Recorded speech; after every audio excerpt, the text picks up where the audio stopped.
Au nom de Jésus, Amen. Est-ce qu'on peut acclamer le Seigneur? Nous sommes en train de voir donc un sous-thème intitulé « La nudité, deuxième mauvaise influence de la famille ». Et donc, nous sommes en train de voir qu'il y a deux types de familles. Il y a la famille qui est dans les cieux, donc les habitants du ciel, et il y a la famille qui est sur la terre, l'humanité ou les hommes. Et donc, dans la famille des hommes ou dans l'humanité, beaucoup de choses se sont passées.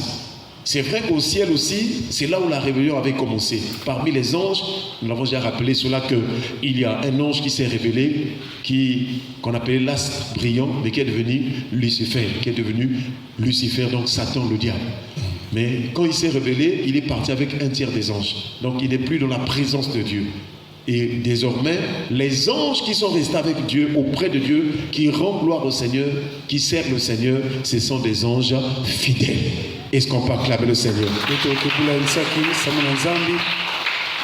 Maintenant, pour la famille de la terre, au départ, quand Dieu a créé Adam et Ève, tout était bien, tout était bon, tout était dans les délices, dans le bonheur.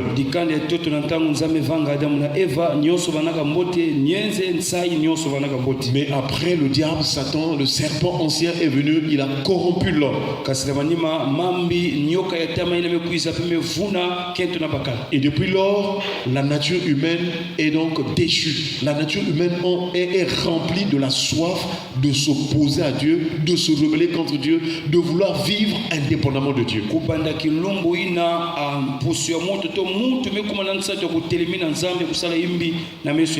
Donc depuis la chute, c'est là où nous sentons en nous ce qu'on appelle les désirs de la chair.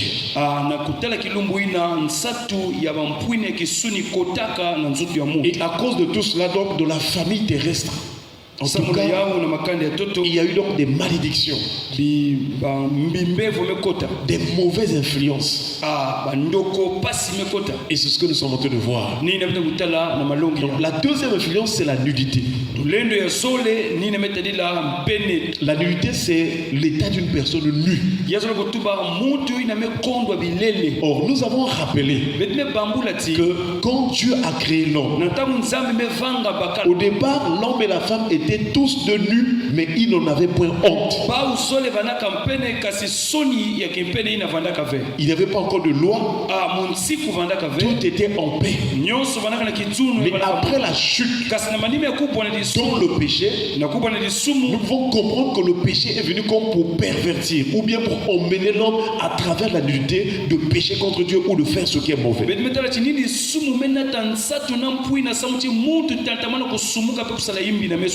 Et c'est là où nous voyons, frères et sœurs, après la chute, Adam et Ève, la Bible déclare que les yeux de l'un et de l'autre s'ouvrirent et ils connurent qu'ils étaient nus. Connaître qu'ils étaient nus, c'est avoir conscience de la souillure du péché, le mal qu'on a fait par rapport au commandement de Dieu.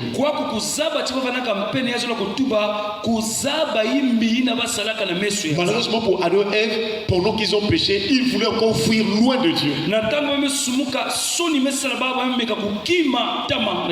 Et c'est comme ça qu'aujourd'hui aussi, c'est ainsi que beaucoup d'hommes et de femmes, à cause du péché, ils sont fuis loin de la face de l'Éternel.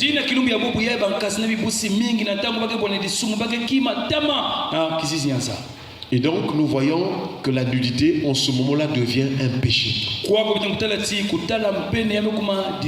C'est-à-dire le fait de laisser une partie de ton corps à découvert, ça devient un péché. Si tu as l'habitude de laisser tes seins dehors, que tu sois un homme, que tu sois une femme, c'est un péché. Nous voyons dans nos quartiers parfois un homme, il met souvent la serviette là au niveau du ventre. Je ne sais pas si tu as déjà vu ça. Mais il sort parfois sur la rue, il est là. Donc tout le torse là est ouvert ou à découvert. C'est un péché, c'est la nudité. C'est une exposition de ton corps. Le corps est sacré. Alléluia. Amen. Les gens qui ont l'habitude de marcher aussi en culotte, ils quittent même la maison jusqu'à Pékin là-bas, ils se promènent en culotte. C'est un péché. Alléluia. Amen. Parce qu'il laisse des parties de son corps à découvert. Pourquoi nous le disons?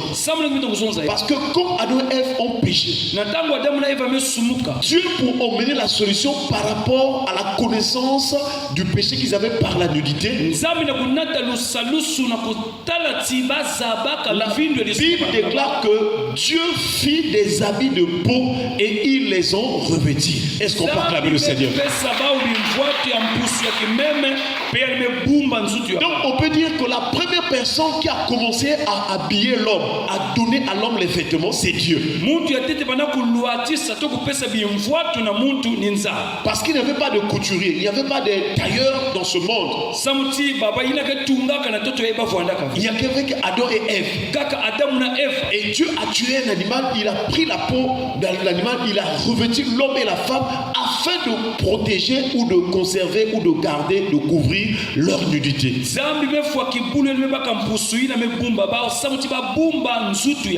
où nous comprenons que le vêtement devient une couverture, ça devient un ornement. Le vêtement sert à couvrir le corps. Donc le vêtement sert à couvrir la nudité, parce que quand il n'y a pas de vêtement, la personne est nue. Mais Dieu, c'est lui qui a revêtu l'homme. Donc pour Dieu, le vêtement veut dire couvrir le corps. C'est là où nous comprenons qu'en vérité, le véritable habillement, c'est de couvrir son corps correctement d'une manière décente.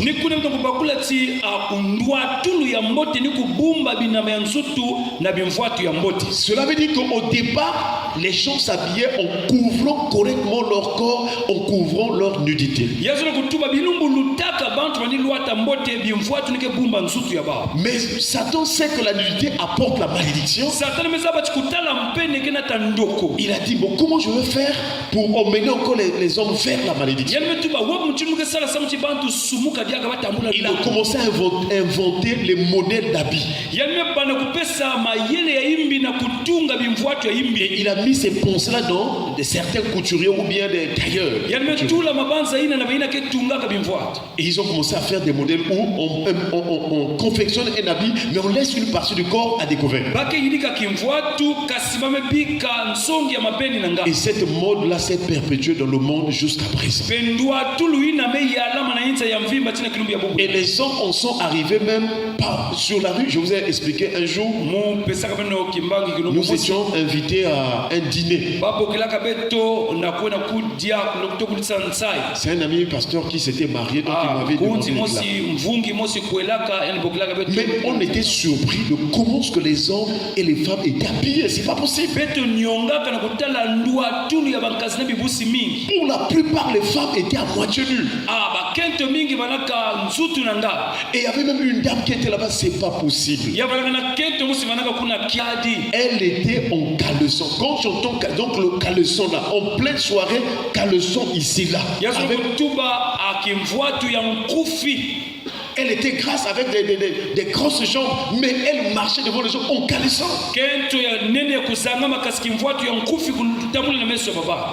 C'est triste. Adam et Ève avaient connu qu'ils étaient nus, ils avaient non honte. Mais nous les hommes ici, le diable emmène les hommes à mettre les parties à découvert, mais et ne pas avoir honte.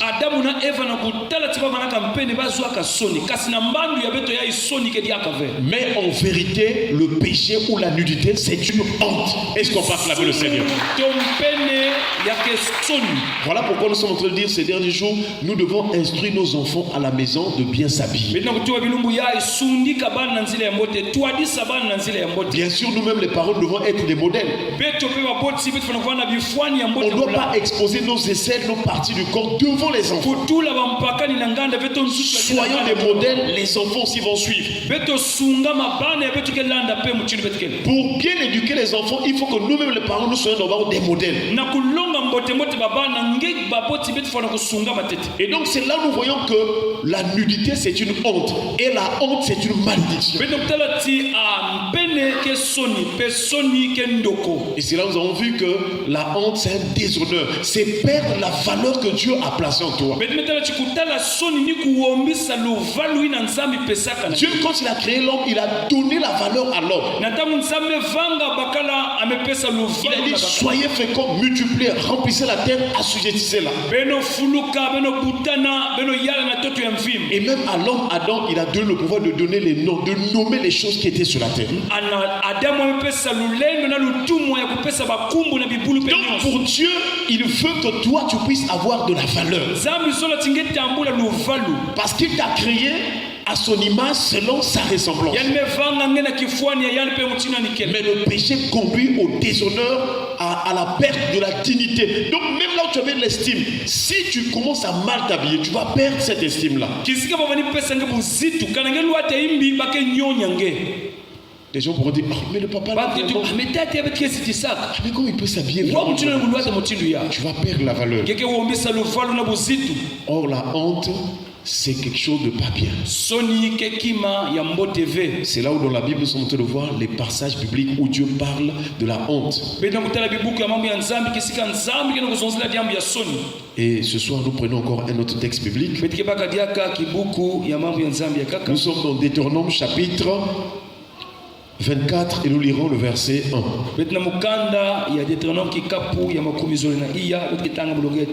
Il est écrit: lorsqu'un homme aura pris et épousé une femme,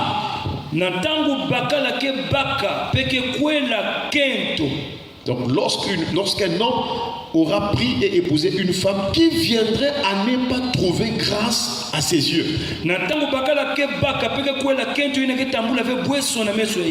parce qu'il a découvert en elle quelque chose de honteux, il écrira pour elle une lettre de divorce, et après la lui avoir remise en main, il la renverra de sa maison.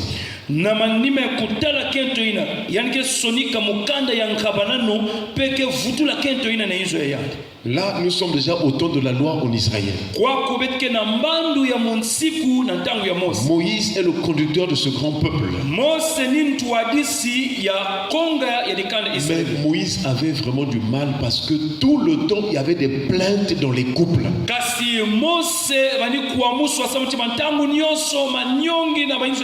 Lorsqu'il y a du désordre, il faut maintenant placer la loi. C'est à cause donc de cette situation qu'on va mettre une loi là. Parce que dans les couples, on trouvait dans la majorité des femmes ou beaucoup de femmes des choses honteuses. Qu'est-ce que nous pouvons comprendre par là? Ce n'est pas que nous encourageons le divorce, non. Parce que Jésus va répondre à cette question lorsqu'on va lui poser une question pour l'éprouver. Dans Matthieu chapitre 19, le verset 3, il est écrit: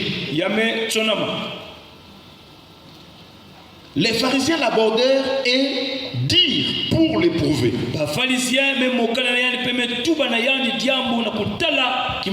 est-il permis à un homme de répudier sa femme pour un motif quelconque?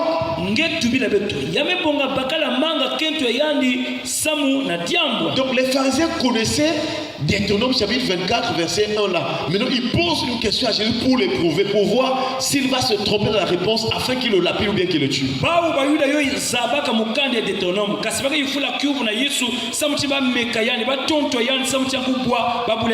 Et si vous lisez bien, Jésus il répond à ces personnes-là, à ces pharisiens, en disant que non, mais au commencement, quand Dieu a créé l'homme et la femme, la Bible déclare que l'homme quittera son père et sa mère, s'attachera à sa femme, et les deux deviendront une seule chair. Est-ce qu'on peut acclamer le Seigneur? Et Jésus leur dit, en ce moment-là, ils sont devenus une seule personne. Ils ne sont plus deux, mais une seule personne. Et Jésus les enseigne que tous Et eux, ils vont poser la question, mais pourquoi Moïse avait permis la lettre de divorce? Jésus va leur dire, c'est à cause de la dureté de votre cœur. Parce que vous ne voulez pas vraiment pardonner les uns les autres. Quand la femme commet un acte qui n'est pas bien, tu ne veux pas pardonner. Quand l'autre fait à cause de ces plaintes-là, c'est là où on dit, bon, mettez une lettre de divorce. Donc, à cause de ces transgressions-là, on a mis une loi. C'est là où on voit dans la Bible aussi que la loi était intervenue à cause des transgressions commises. Alléluia. Amen. Alléluia. Amen. Mais pour nous maintenant qui sommes en Jésus, qu'est-ce que nous pouvons retenir de ce texte? C'est que lorsqu'une femme arrive dans un foyer, si sur la vie de cette femme il y a quelque chose de honteux, il y a une puissance de l'opprobre, ma soeur, avant de rentrer dans un foyer, avant de chercher le mariage, cherche d'abord la délivrance. Alléluia. Amen. Parce que ta vie vient de loin. Avant que tu cherches, oh, moi je dois me marier. Parce que si tu rentres dans le mariage, le mari peut t'aimer. Tu es belle, tu as tout comme ça là. Mais si spirituellement tu as quelque chose de honteux, si tu as une malédiction sur toi, il y aura des problèmes dans ce foyer. Et le mari ne va plus te supporter. Il va te regarder en dégoût. Mais le problème, ce n'est pas le mari, c'est la malédiction qui est venue sur toi. C'est le lien qui est venu sur toi dans ce couple. Voilà pourquoi, frères et sœurs, nous devons comprendre par là que lorsqu'une femme apporte quelque chose de honteux dans le couple, il y aura toujours des problèmes dans ce couple. Mais notre prière ce soir est que Dieu délivre toute sœur, toute personne qui a quelque chose de honteux sur lui au nom de Jésus. Voilà l'importance de la délivrance. La honte ou l'opprobre, c'est une puissance spirituelle qui poursuit ou qui suit la vie de l'homme. Tu peux être toi beau ou belle physiquement parlant. Dans les apparences, tu peux être appréciable. Mais s'il y a l'opprobre sur toi, rien ne marchera. Voilà qu'on devons beaucoup prier. Car par la prière, nous serons sanctifiés. Par la parole de Dieu, nous serons sanctifiés. Tu dois aimer la parole. Tu dois aimer la prière. Afin que tu sois sanctifié. Lorsque tu seras sanctifié, l'impureté quittera sur ta vie. Même si tu es né dans une famille maudite, si tu es sanctifié, la malédiction n'est plus sur toi. Est-ce qu'on va acclamer le Seigneur? Et quand j'ai lu ce texte-là, mais donc voilà pourquoi il y a des problèmes. Dans les couples, les gens ne cherchent pas d'abord le côté spirituel. Ils s'accusent mutuellement. Ils s'accusent, oh non, c'est lui. Mon mari là, il est mauvais. Oh, ma femme là est mauvaise. Parfois, c'est quelque chose de spirituel, il y a une opprobre. Voilà pourquoi nous prions ce soir que Dieu nous délivre de l'opprobre au nom de Jésus. Comme ça, quand tu seras dans ton couple, que toi, tu n'apportes pas quelque chose de honteux. Bon, entre nous soit dit, si nous voulons faire une liste, une petite liste ce soir de quelque chose de honteux que la femme peut apporter dans le foyer, qui peut lui donner un exemple? C'est-à-dire, qu'est-ce qu'une femme peut apporter dans le foyer qui va emmener le mari à la répudier ou bien à la renvoyer? Par exemple, quelles sont les choses souvent qui font que l'homme et la femme se séparent? Voilà, si une femme est dans le foyer et elle va encore avec un autre mari dehors, ça peut pousser le mari à la répudier. Est-ce qu'on parle avec le Seigneur? Donc, lorsque le texte là dit que si un homme trouve sa femme avec quelque chose de honteux, ça peut être aussi l'adultère. Est-ce qu'aujourd'hui il y a des femmes qui, elle avec son mari, mais elle couche encore avec des hommes dehors? Est-ce que ça existe? C'est quelque chose de honteux. Mais ce soir, le sang de Jésus nous purifie au nom de Jésus. Il y a des sœurs qui ont des difficultés de se marier aujourd'hui parce que quand elle avait trouvé un homme, au lieu de rester vraiment fidèle avec cet homme-là, pendant qu'il était avec cet homme-là, il avait encore d'autres hommes avec qui elle couchait. Et il y a eu le divorce ou bien il y a eu la séparation. Depuis lors, elle n'est plus stable. Elle a mené des difficultés de trouver quelqu'un de sérieux qui peut maintenant vraiment la prendre pour l'épouser.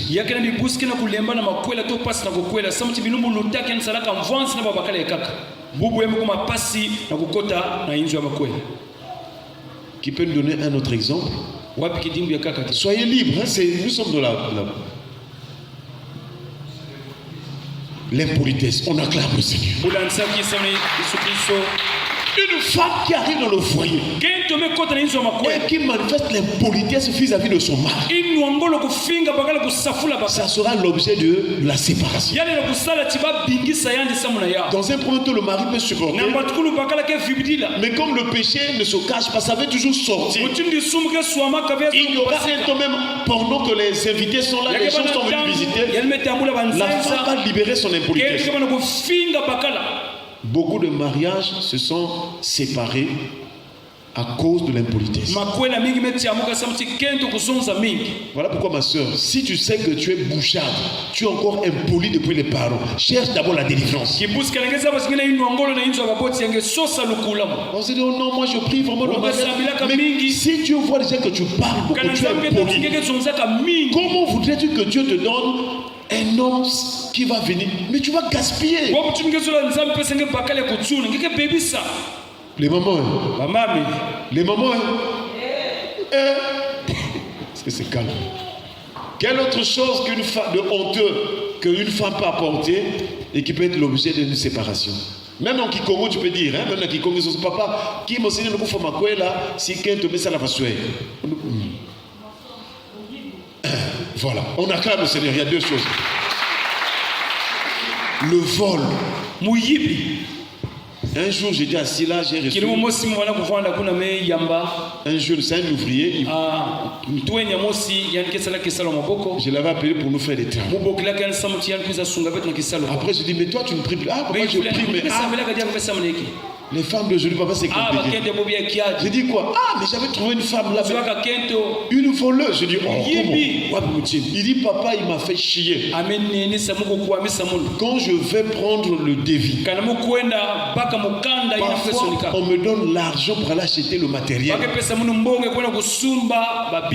Quand je rentre avec cet argent à la maison, demain matin, il y a toujours des billets qui manquent. Donc, avant, je ne comprenais pas. Est-ce que c'est moi qui ai fait des erreurs? Mais un jour, comme il y a toujours un jour pour le propriétaire, j'ai apporté de l'argent à la maison, j'ai mis ce monde sur la villa. Je vais pour me laver. Quand je reviens comme ça, je compte. Oh. Mais ils m'ont dit non, vraiment. Tu as mal compté. Oh. En tout cas, cette nuit-là, j'ai parlé contre ma femme, j'ai parlé. J'ai dit qu'en tout cas, si cet argent ne se trouve pas voir ce soir-là, je suis en train de sortir tes habits. Et le mari, cette nuit, a pris les habits, commencé à mettre dehors. Si cet argent, moi, je sais que je suis rentré avec l'argent complet. Nous ne sommes qu'à deux. Si l'argent ne sort pas, en tout cas, tes habits dehors. Elle me s'est dit, même, je perds mon foyer. Donc, je remets ce. Donc le mari après est allé dormir. Quand il se réveille, quand il compte comme ça, c'est juste oh. Oh, c'est toi-même qui a fait l'erreur. Comment? Mais à la fin, ils se sont séparés. Il a pris la soeur et il est allé expliquer chez ses parents que non, elle avait commencé à me voler depuis longtemps. Moi je supportais, mais là, regarde. Une voleuse. Donc ma soeur, si tu veux aller dans le foyer, il faut d'abord prier que Dieu te délivre du vol. Un autre exemple m'a dit le mensonge. Le mensonge peut être l'objet de la séparation.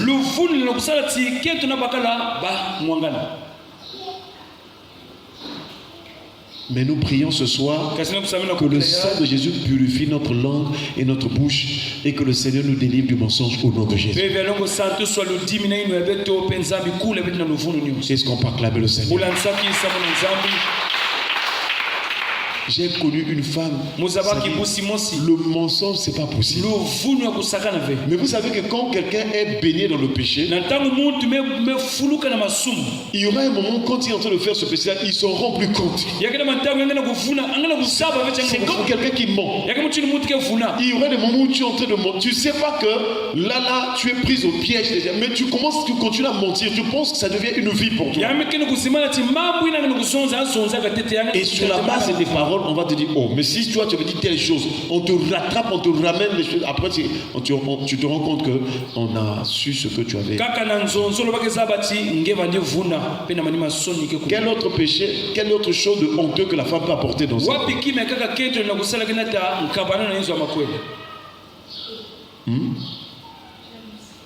La jalousie. La jalousie peut être l'objet de la séparation. C'est quelque chose de honteux. Quand tu acceptes de vivre avec un homme, en tout cas, quand deux personnes décident ou s'engagent de vivre ensemble, l'une des premières choses que vous devez placer, c'est la confiance et aussi la sincérité. Parce que s'il n'y a pas la confiance, le diable va vous mettre des illusions. Mais quand je parle de la confiance, il faut que chacun qu'il fasse des preuves de confiance. C'est-à-dire, toi le mari, la femme doit connaître tout ce qui est de toi. Même les appels de téléphone, tout tu dois montrer. Tu n'as pas quelque chose que tu caches. Maintenant, toi aussi, la soeur, quand le mari est ouvert, toi aussi, tu dois tout montrer. Aujourd'hui, nous avons des couples où, dans les répertoires de téléphone, tu vas voir par exemple le nom Georges. Mais parfois, c'est le nom d'une femme dans le téléphone. Il y a d'autres, ils mettent un nom qui est mixte. Il dit, par exemple, Michel. Donc, on ne sait pas si c'est Michel homme ou bien Michel femme. Mais lui-même, il sait que c'est... Je vous assure, le mensonge, le vounou, le manque de sincérité. Or, le diable, quand il voit que vous-même déjà vous avez ouvert la porte, il aura accès. Donc, il faut la confiance. La confiance veut dire aussi la fidélité, en ce sens que quand le mari te dit, bon, là chérie, je vais au boulot, ou bien après je vais à tel endroit, tu dois croire. Tu ne peux pas dire que je ne suis pas sûr. S'il n'y a pas la confiance, même quand il dira la vérité, tu ne vas pas toujours croire.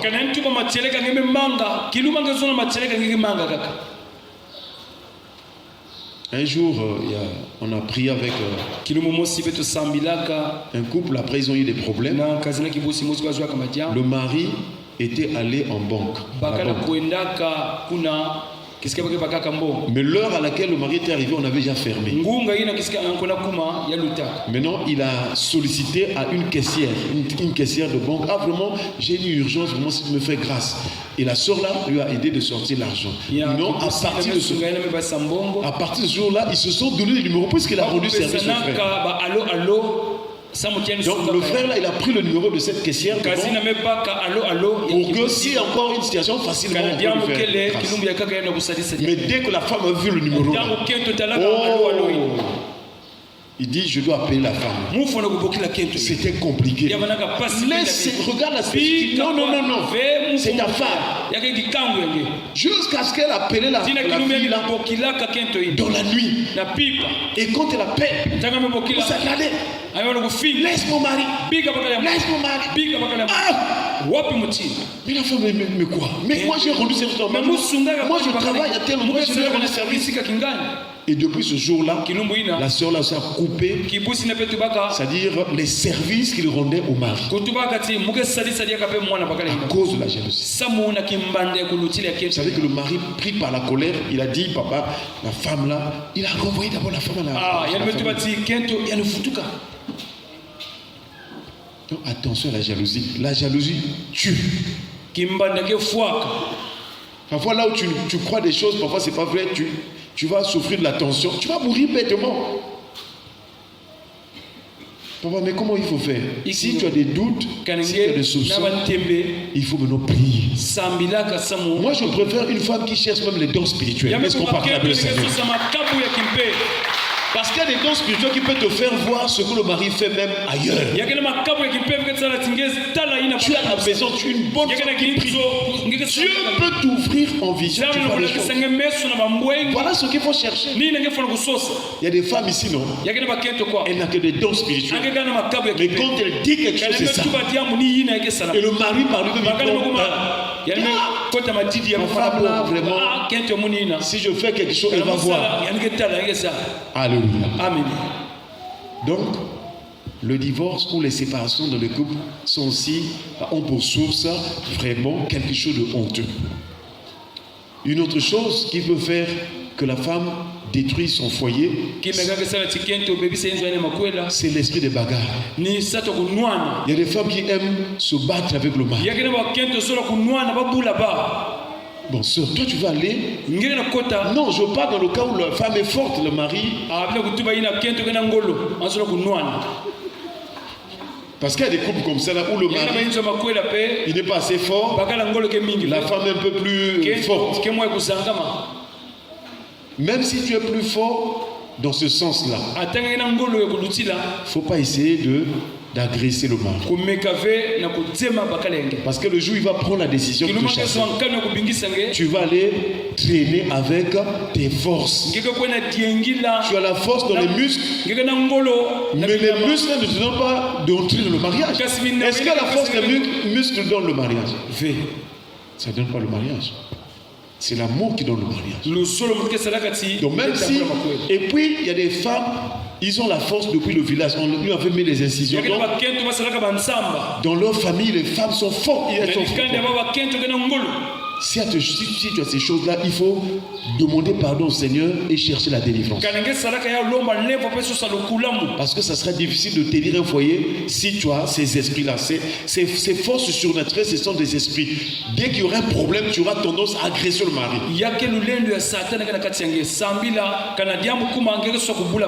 Alléluia. Amen. Alléluia. Amen.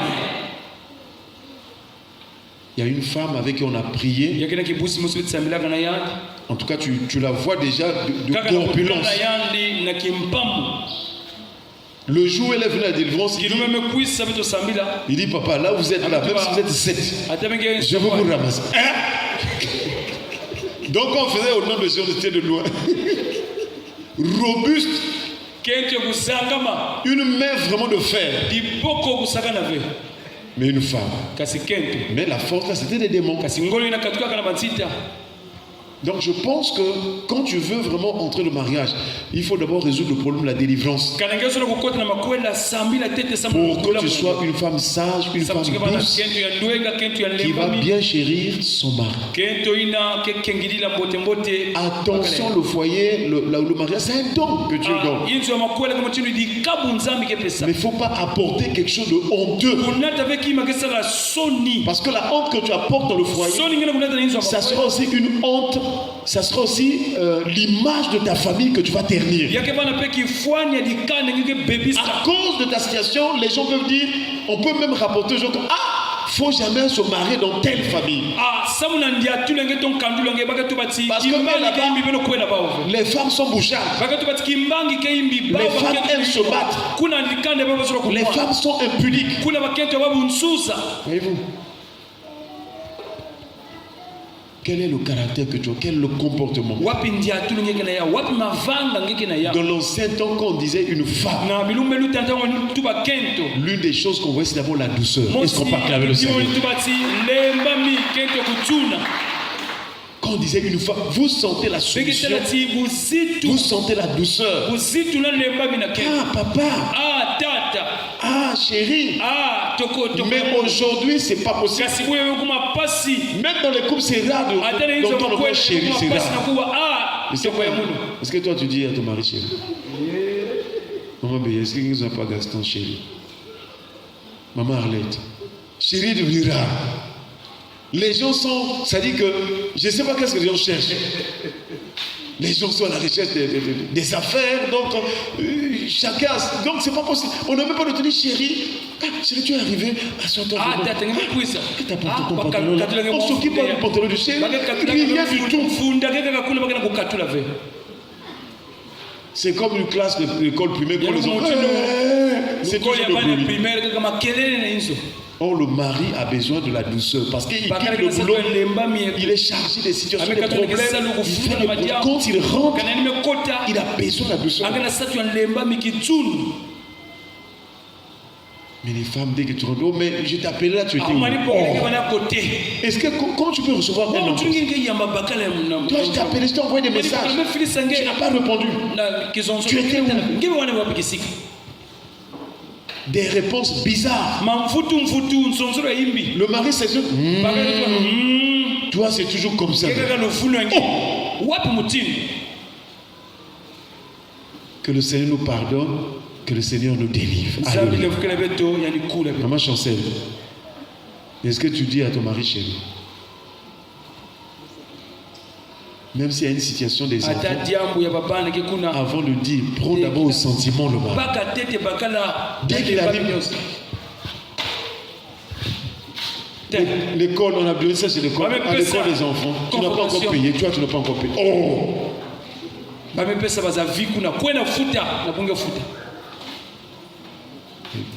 Donc, que le Seigneur délivre toutes les sœurs des choses honteuses au nom de Jésus. Que la parole de Dieu nous sanctifie afin que nous n'apportons pas quelque chose de honteux dans le foyer au nom de Jésus. Si tu comprends bien ce message, tu vas réaliser que donc il y a certaines choses que Dieu n'accorde pas aux gens ou aux enfants de Dieu parce que Dieu voit les comportements, il voit la dureté. Il y a des femmes quand il dit que moi ce que je dis, j'ai connu un couple. Le mari était un cadre. Un homme posé, un homme respectueux. Mais sa femme, même quand le mari envoie quelqu'un à la maison, bon, va à la maison, dis chez maman qu'elle te donne telle chose pour toi. Quand la personne arrive, dit quoi? Oh non, papa, dit donc, il dit je donne pas. C'est moi qui commande ici. Si moi quand je dis ça sort, ça sort. Mais ça c'est l'impolitesse. C'est ton mari qui a envoyé la personne. Tu dis à la personne, c'est moi qui commande ici.